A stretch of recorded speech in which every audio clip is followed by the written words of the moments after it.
Komisi 13 DPR RI turut memantau kasus pelanggaran HAM masa lalu di Aceh yang belum terselesaikan dan akan ditindaklanjuti lagi nantinya. Salah satunya penyelesaian kasus pelanggaran HAM masa lalu non-yudisial di Aceh seperti Rumoh Gedong juga menjadi atensi Komisi 13 untuk ditindaklanjuti.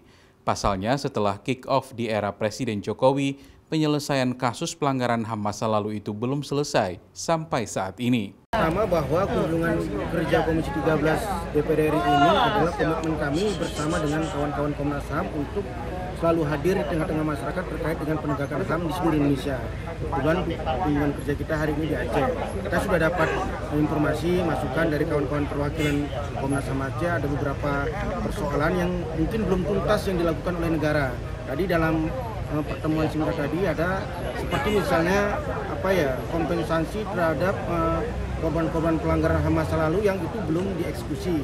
Kami Komisi 13 berkomitmen akan memperjuangkan ini secepatnya supaya dieksekusi. Kan Komnas HAM sudah mendata sejumlah korban yang masuk dalam kasus pelanggaran HAM berat tersebut, bahkan Komnas HAM sudah menyerahkan itu kepada pemerintah. Nah, itu harus terus dilanjutkan dari sekitar 5.000 pada waktu itu ya yang sudah diberikan namanya, tentu masih sangat sedikit yang sudah mendapatkan kemudian. Mudah-mudahan itu bisa ditindaklanjuti.